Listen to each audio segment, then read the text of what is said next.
కోలారు అంతరంగ శ్రీ జలకంఠేశ్వర స్వామి దేవాలయం, విభూతిపుర, వీరగంగ, నెల్లూరు. ఈ ఆలయం కోలారు ఆర్టీసీ బస్టాండ్ నుండి పశ్చిమాన 3 కిలోమీటర్ల దూరంలో శతశృంగ పర్వత ప్రాంతంలో విభూతిపుర గ్రామంలో ఉంది. ఈ ఆలయాన్ని పాండ్యులను ఓడించిన విజయ సంతోషముతో సెల్వగంగ పెరుమాళను రాజు నిర్మించినట్లు శిథిలమైపోయిన జలకంఠేశ్వర స్వామి ఆలయ తలపాదిపై శాసనం ఉండేది. KL 132 తమిళ గ్రంథ శిలాశాసనం ప్రకారం ఈ విషయం తెలుస్తోంది.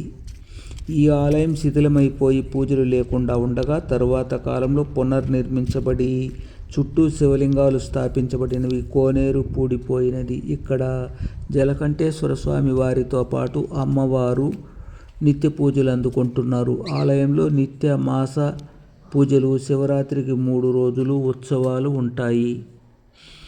KL 130 శిలాశాసనం ప్రకారం సాధారణ సంవత్సరం 1116లో గంగరాజనే వీరగంగ అనే ఉత్తమ చోళగంగుడు గంగమండలంలో కోవలాల దగ్గర వీరగంగ నల్లూర్ పాళ్యంలో ముచకుందగిరి పర్వత పాదంలో జలకంఠేశ్వర స్వామి ఆలయం నిర్మించి 100 కులీల భూమిని స్వామివారి ధూపదీప నైవేద్యముల కొరకు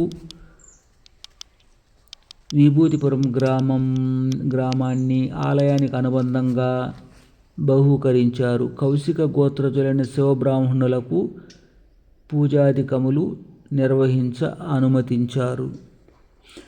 శ్రీ జలకంఠేశ్వర స్వామి గుడి తలపాదిపై ఉన్న ఒక శాసనం ప్రకారం రాజు సెల్వగంగ పెరుమాళ్ విజయ సంతోషముతో ఈ ఆలయాన్ని నిర్మించినట్లు KL 132 శాసనం చెబుతోంది. 1179 సంవత్సరంలో యుద్ధంలో పాండ్యులను ఓడించిన విజయ సంతోషంతో జలకంఠేశ్వర స్వామికి బృహత్తరమైన రాతి దేవాలయము, మహద్వారము, ప్రాకార గోడలు నిర్మించినట్లు శిథిలమైన జలకంఠేశ్వరాలయ తలపాదిపై ఉన్న శాసనం తెలుపుతోంది. ఇంకా కొండపాదమున శంకరునికి, ఉమాదేవిని ప్రతిష్ఠించి కోనేరు త్రవ్వించి పూలతోట, నందనవనము నాటించినట్లు,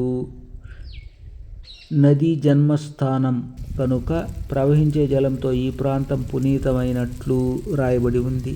కావున కాశీ విశ్వేశ్వరాలయం కూడా వారిచే నిర్మించబడినట్లు ఈ తమిళ గ్రంథ శాసనం తెలుపుతోంది. KL 131 1198 సంవత్సరం శాసనం ప్రకారం పురాతన జలకంఠేశ్వరాలయ బేస్మెంట్పై ఉన్న ఈ శాసనంలో విక్రమగంగన్ పాలనలో ఆదివనికేషన్ అను వ్యాపారి కోలారు చెరువు క్రింద 1 వేలి భూమిని సుబ్రహ్మణ్య